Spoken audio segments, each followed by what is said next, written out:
Howdy folks, I am getting unloaded here in Ogden, Utah. I'm trying to open up my Monster energy drink that I got for free at Pilot because I efficiently use their app to get free stuff all the time. That's a whole nother video I can make.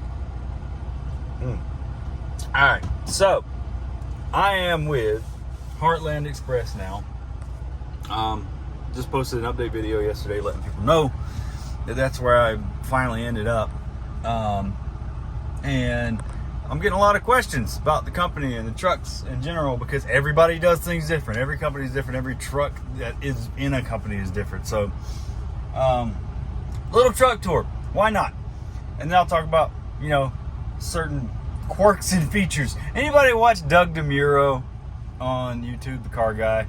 I like his channel. Anyway, the quirks and features of a HeartLand Express, I think a 2021 Freightliner Cascadia. You know what a Freightliner looks like. It's on the picture. So anyway, let's do starting with cockpit, I guess.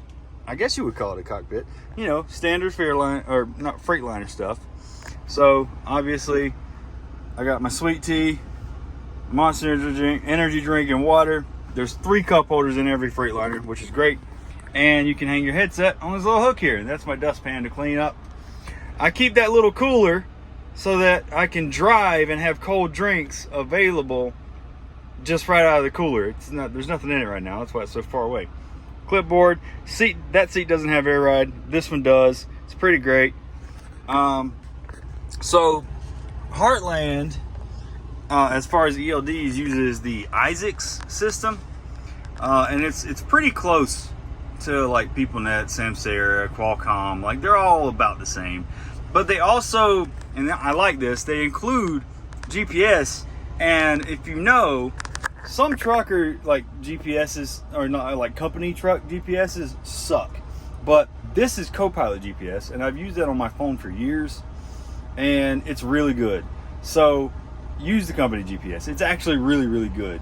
So good. They got a great GPS in the truck already. So that's a question answered for some of you that want GPS in the truck, and you don't have to pay for it because Copilot is not free. But yeah, they use Isaacs, and that tablet comes out if you ever need it to come out and then whatnot. The trucks will not idle at under 80 degrees, but as you see, it's 82, so the truck will idle. And that's good because it can get hot in the desert. So, yeah, let's look at the back. Oh, but you got a little shelf up here. I don't really keep much up here other than tape, some paperwork and crap. That's in every Freightliner, obviously. Little spot for your CB. I don't have one. I don't like CBs. And another shelf for random crap. Be careful what you put up there because if you hit a good bump, it's going to fall out. Here, I just keep mainly just cleaning supplies like wipes, things like that. Over here, I don't have a lot in here. It's just some paperwork. I don't use that one a whole lot. Here's another one that I keep kind of safety gear that I have to put on a lot, like my vest and glasses and seals, like extra seals, things like that. Over here, first aid kit. I always keep one. I got a tape measure and some screwdrivers. Good stuff.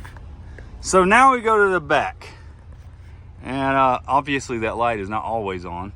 There's a curtain to close this off, for when you want to sleep, but there's also curtains here to close the whole truck off. And I like doing it that way because it feels like I got more space.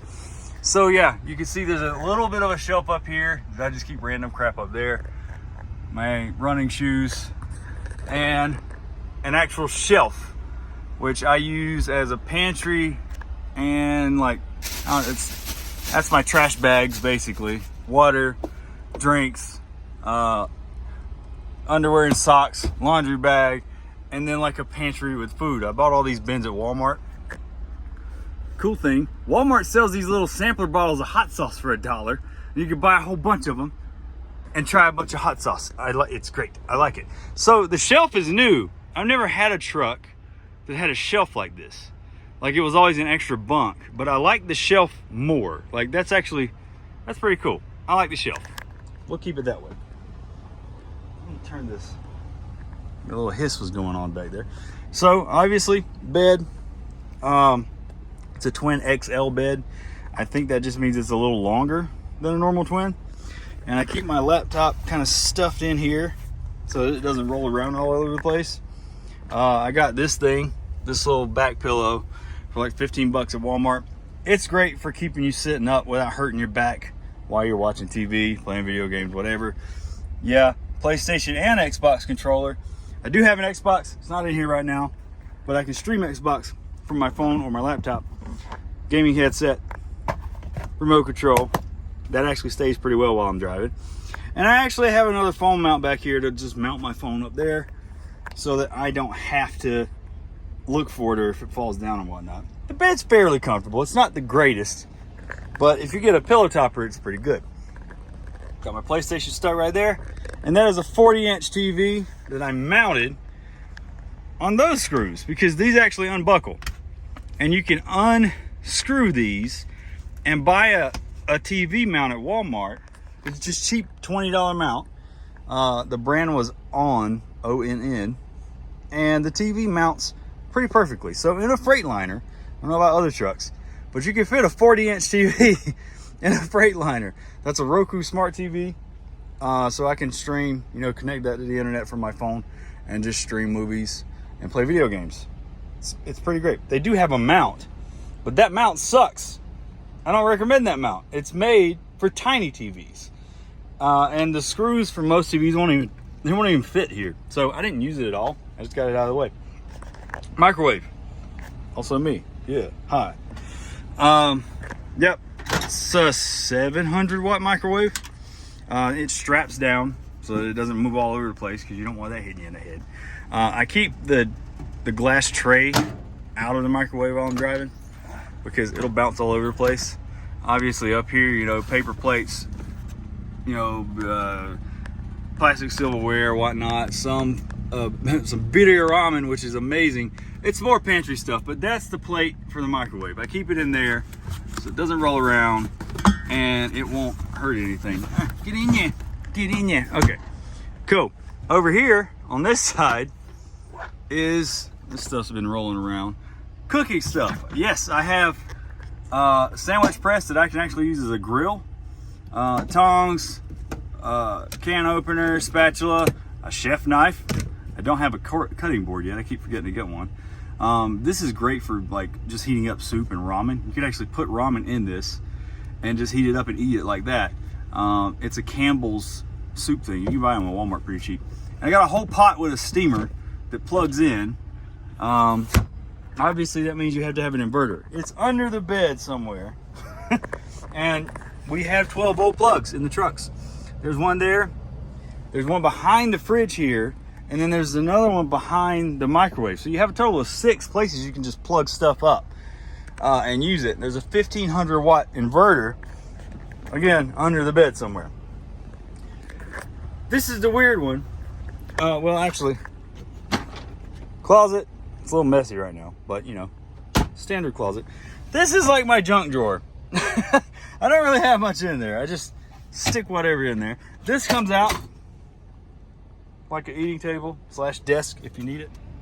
The HeartLand Express doesn't really like add refrigerators, so I bought my own. It's a Whirlpool 3.1 cubic foot refrigerator, and it straps down with 2 big straps. I put child locks on here so that it doesn't swing open on me. But yeah, I mean, it's got a functioning freezer. It's really cold. I don't have anything in there right now. But yeah, you just lock the child lock in there, open it up.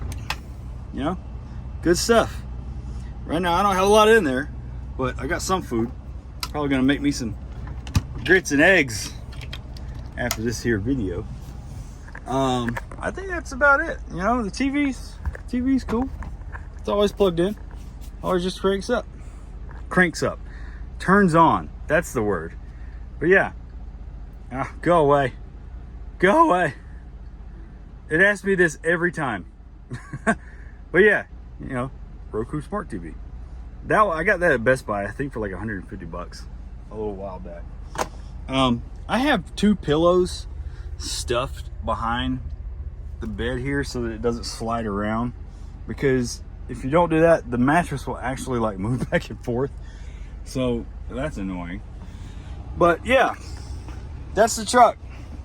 I think that's all I could talk about with the truck. Let me get in here. It's still not started unloading me. I'd sit here forever, man.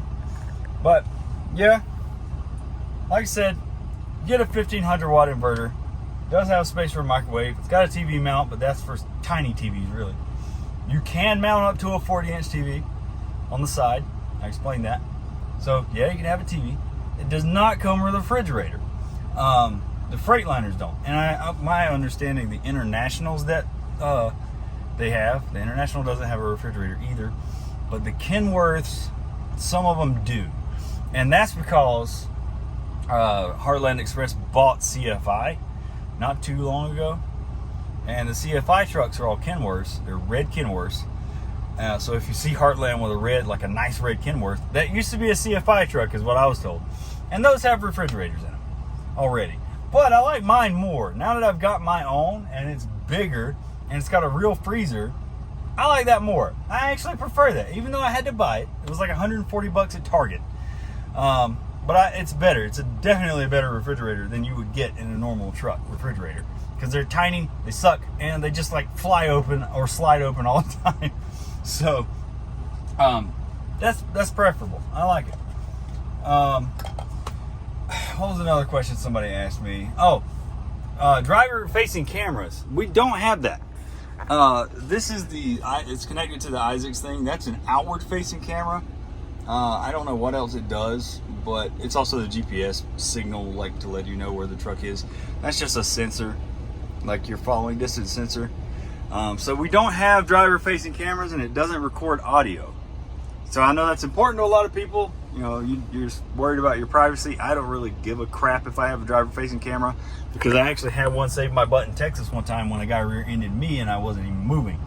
And they tried to say I hit him, but they couldn't sue because I was sitting still and off the road. So that saved my butt. I don't really mind having a driver facing camera.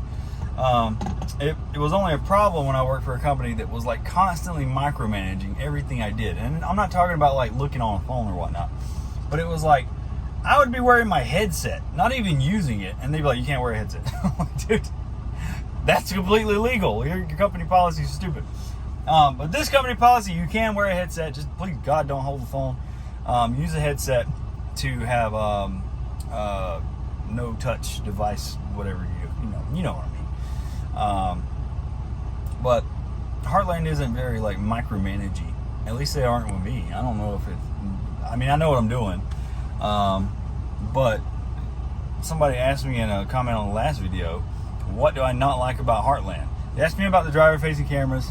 The truck itself does have lane departure warning system, but you can turn that off for like 15 minutes at a time. And it does have a following distance indicator, and it does go off if you get within like a quarter mile of somebody, which drives me nuts. But that's just standard fare for trucks these days. We do have free pass. So I haven't had to get pulled into a scale yet. I'm sure I will. But I don't generally haul super heavy stuff now anyway. But aside from that, it's all normal stuff, that you're probably already used to. If you're new, this is going to be crazy to you. But also, Heartland isn't very micromanaging. They don't constantly call me and say, "Hey, you were following too close," or you were speeding or not, whatnot, blah, blah, blah. Like, I haven't got a call like that, but I also drive like a grandma. So that's one thing. I'm a really safe driver because I drive like a grandma. Like a good grandma, not like a crazy grandma. I'm like, ah. But the only thing that I don't like so far is the Isaac system. When you're driving, your GPS takes up the whole screen. So our trucks are governed at 68 miles per hour. And if you hit 70, you get this big red box that covers the whole screen that says overspeed 70 miles per hour. And you have to touch it. You have to get under 70 and then touch the screen to get that box to go away so that you can see the GPS. It drives me nuts. I hate it. To me, that's a distraction. You're forcing me to look off the road to hit a thing so that I can see my GPS where I'm going. Like, that's weird. I don't know if that's a company thing or if it's just that Isaac's thing, which, whatever. But, you know, keep it under 70. Apparently, if you hit 75, it will send a message to company that says you're speeding, even though I'm in an area where the speed limit is routinely 80 miles per hour, so I can't be speeding. But, you know, go under 70. You know, keep it under 70, you're fine, which isn't that bad. You know, it's better than 65. 68 it does make a difference when you're driving 600 miles in a day. The only other thing that I've been asked so far, and this is a common question, is does HeartLand have automatic trucks? You see, this is automatic. So yes, they have automatic trucks, and they have manual trucks. They actually will ask you when you call the recruiters to get hired. They'll ask you, do you prefer manual or automatic? They'll ask you if you have the restriction, and then you can actually, you know, if you have that, you have to drive automatic. But they will ask you if you prefer manual or automatic. Since my route is Southern California and back to Salt Lake City, automatic. I'm not driving a manual in traffic all the time. Not doing it. I hate it. But yeah, funny story about the automatic restriction though. It's like I went to CDL school under CR England, and they only train with automatics where I went. I don't know if they do that everywhere. So I had an automatic restriction on my permit. I drove with my permit for 2 weeks, and then when I took a trip to North Carolina to get my license, they forgot to put the restriction on my license. So from that point on, I could drive a manual truck if I wanted to. So when I finally moved to Pennsylvania, I got a job that was only manual trucks, and I had to teach myself to drive manual trucks. I already drove manual cars all my life, so it wasn't that crazy. But yeah, I had to teach myself. I didn't have a CDL instructor to teach me how to do this crap. I learned on YouTube how to match gears and float gears and everything like that. And that's how I learned to drive a manual truck. And I got pretty good at it, but I still don't like it. And it's mostly just because it's a lot of work. And some of these trucks, like old Kenworth trucks, have a clutch that you got to like push through the face of the earth to get into the gear in first gear. I hate it. It's so annoying. I like automatic trucks. You can talk crap about me all you want to. Automatic's better. I don't give a crap what you say. The automatic is actually better going down a mountain. Up a mountain, I would prefer manual, because automatics can be weird about gears when you're going uphill. Downhill, an automatic truck is amazing. I don't care what anybody says, especially the Freightliners, because Freightliner Jake brakes have a bite to them. So you're going down a mountain. It is very, very, very rare for me to actually have to hit the brakes. Hold on, be right back.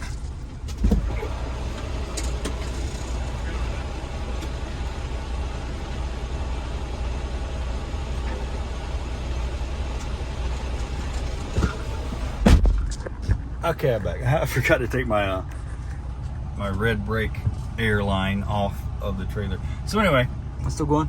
Yeah.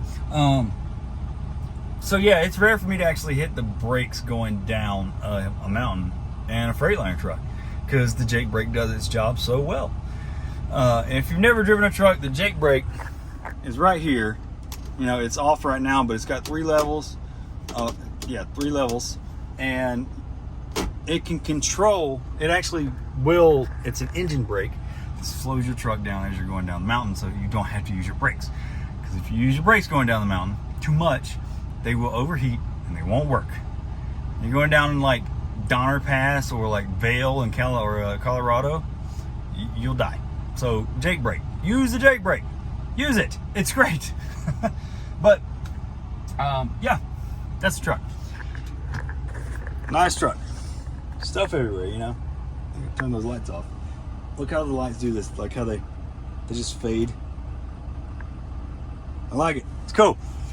Sweet.